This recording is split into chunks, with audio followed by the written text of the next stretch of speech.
Hey y'all, today's video is going to be the first in a series of between 2 and infinity of just quick hitters, flagpole sitters, things that are like the building blocks for Bash. So quick little snippets, Bash codes that'll all go in a single repository.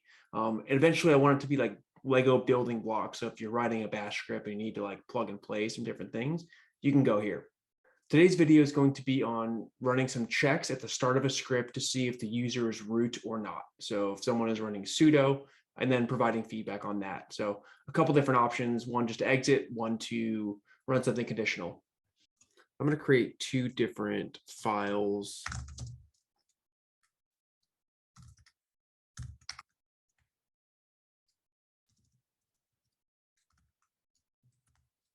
See if it's root. Great. So we'll see both of these over here. First one's going to be exit if it is not root running the script.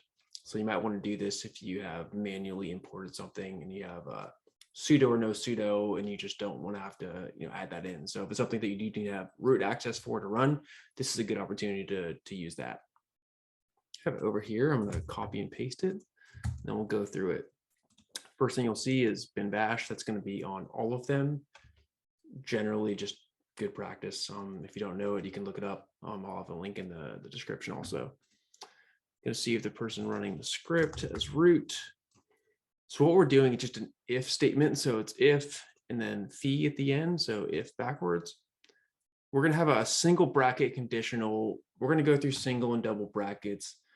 TLDR, if you're watching this video, probably just use double brackets. They're slightly different, kind of how they call the functions, but when in doubt, just go double brackets and you're off for the races.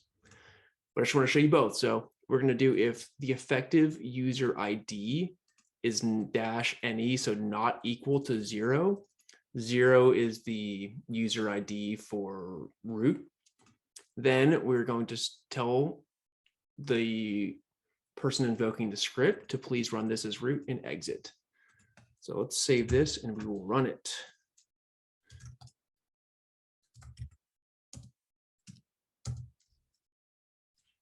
Exit root. So we're making this executable by this user, me. So let's first try to run it just as me, who is not running this as root. Please run as root. And then let's run this.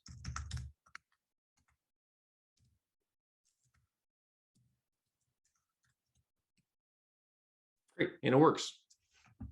So that's the first one. Let's clear this up and let's run the second one. So let's pull this. An example of when you might use this is if you're running a script that needs to be a bit more broadly accessible. So potentially something in a CI/CD pipeline where you want to run some calls, and depending on the user for the base image, you might have non-root or root, and you want to be a bit more portable so things don't fail, like phantom fail on this. So we're going to do double brackets. So it's if the effective user ID == 0. So doing the same thing, but it's actually checking to see if it is equal to 0, not equal to 0. Then I'm going to export sudo equals blank. So that's if it's root, you don't need to have sudo. Else, you're going to add sudo. So then when you're going to run a command,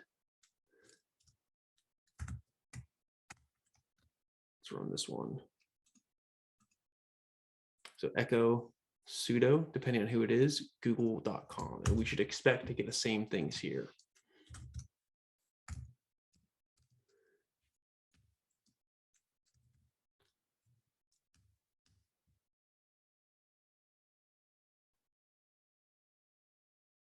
Oh, echoing.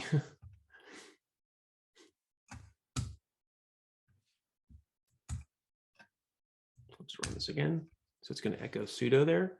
So it did inject sudo because I'm not running as root. But of this one,